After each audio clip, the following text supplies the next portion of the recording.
You are fools to believe, especially those guys. What fascinates me is that people seem to believe them over 15 years now, instead of scrutiny. Last year was incredibly fun to watch how everything unraveled and people finally getting their metaphorical pitchforks, and the current acquisition seems to be lauded by the majority. I honestly hate monopoly and economical consolidation, but hey, I'm not from the West, so no one cares. Nevertheless, I always hear from any outlet I'm in that the gaming is dead and stagnating. Let me tell you that is a fat fucking lie. In reality, it's just a paradigm shift, and passion hasn't gone. It just went to the recesses of further nerddom, like it always has been. During the 90s and 2000s, gaming was not really in vogue, nor in public image as a normalized thing, which wasn't helped by the parents at the time and moral guardians plaguing the TV, which sapped the attention away from really good shows. Hi, I'm Johnny Knoxville. Welcome to Jackass.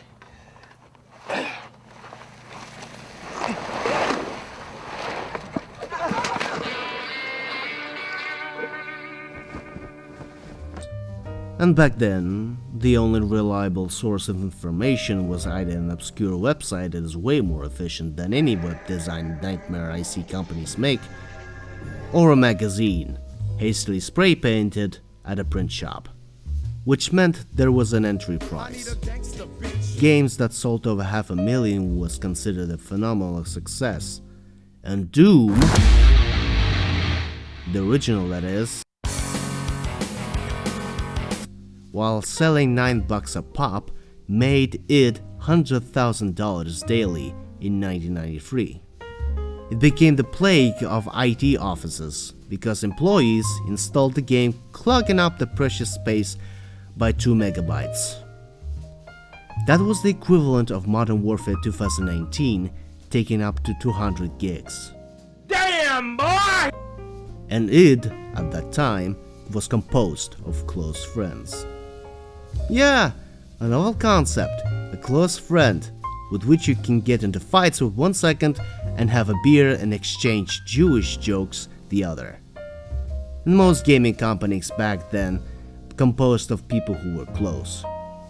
Heck, Looking Glass Studios had a married couple of Eric and Terry Brosius, i.e. the guy who made the awesome music for Thief and Shodan herself, after their tenure at the band called Tribe.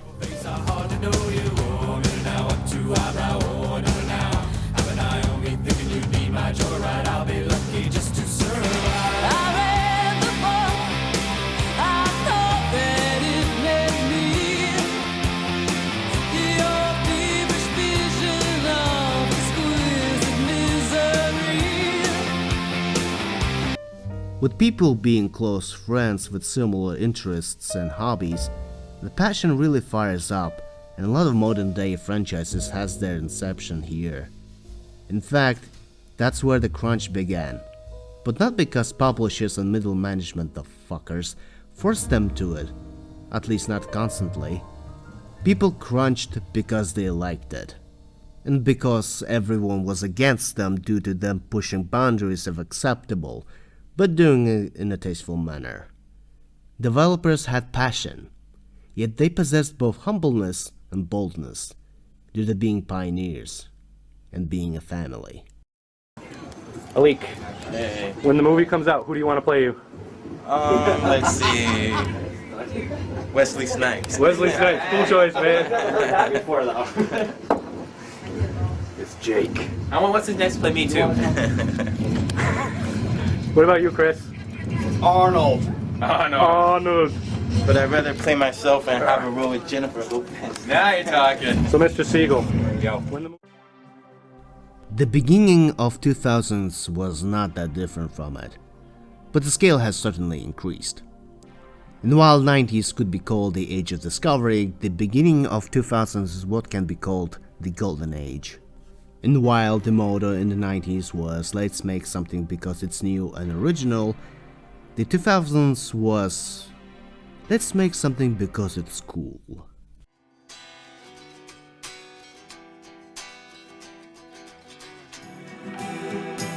do you know about that? Aren't you Maria?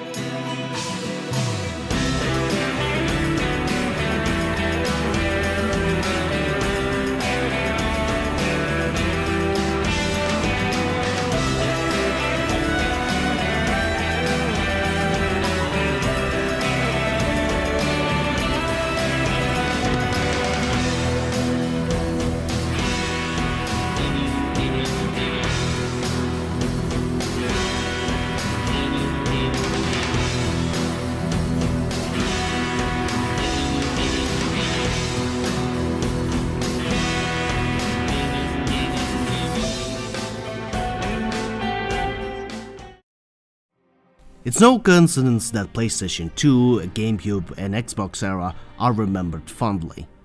Lots of passion projects made mainstream, a lot of concepts refined, and everything was looking like a candy store.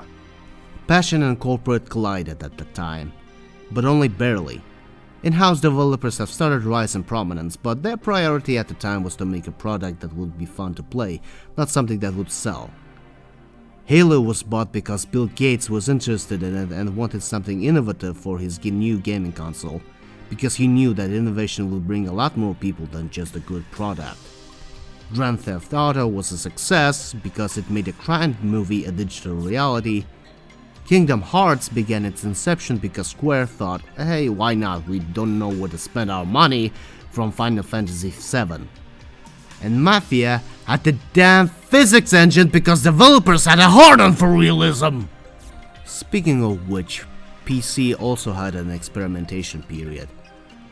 Operation Flashpoint, or Arma Cold War Assault, cause copyright, was ball-bustingly hard and meticulous, well, somewhat, simulation of a real-world warfare. The accursed of Call of Duty wasn't that in 2003. Instead, it was made by people with influence of Steven Spielberg, in more ways than one, to make the heroic digital monument to the soldiers that gave their lives for the hellhole that is 21st century. They will eat the madness. They will make pigs of you all, and they will bury their snouts into your... Sorry, I think you're a century too early, mate. And strategy games exploded in this time, trying to find their ways to innovate and improve, giving way to...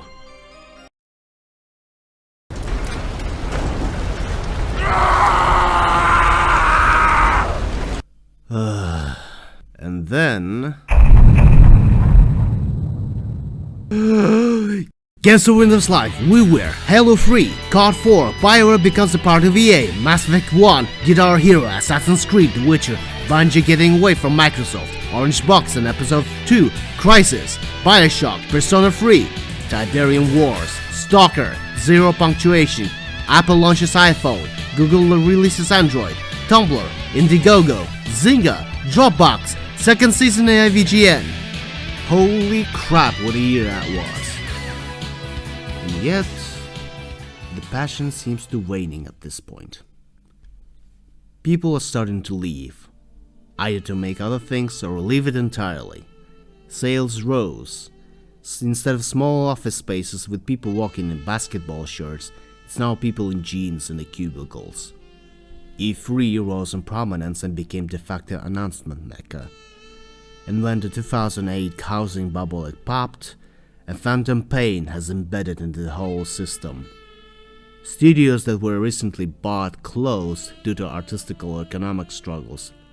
Monetization has become a prime priority because the old system of physical distribution was failing. Always online, achievements, microtransactions, goofy sellable skins, multiplayer-focused games becoming more numerous, file sizes rising, and hardware getting older.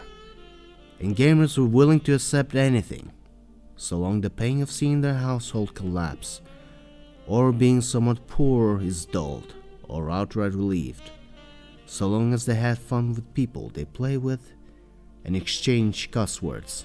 The chick that was over last night that threw up everywhere because my dick went so far down her throat, that was his mom.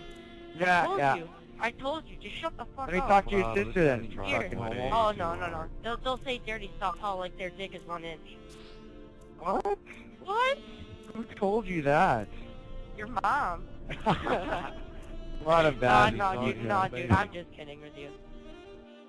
Then everything changed when the Fire Nation attacked.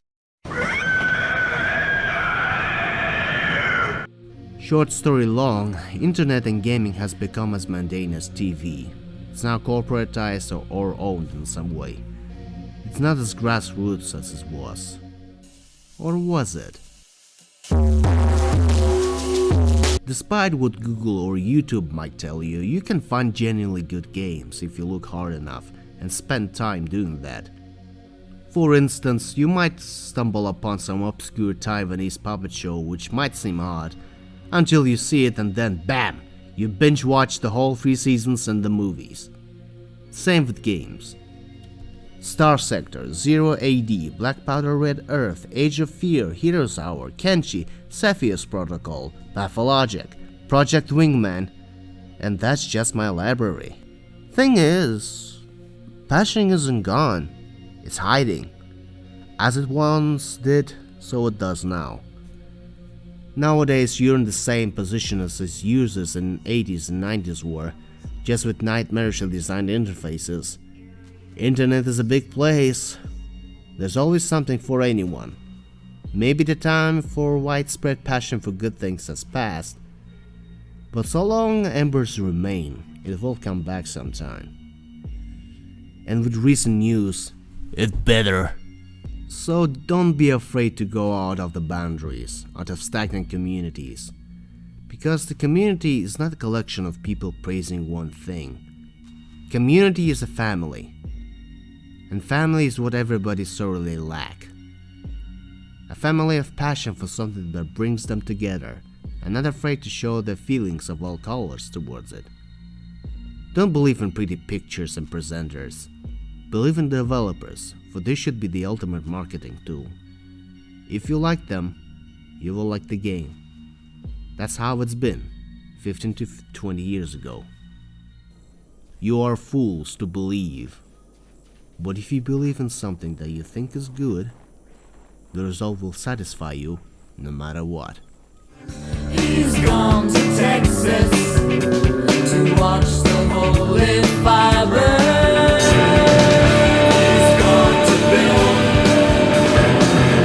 He's gone to build the Super Collider.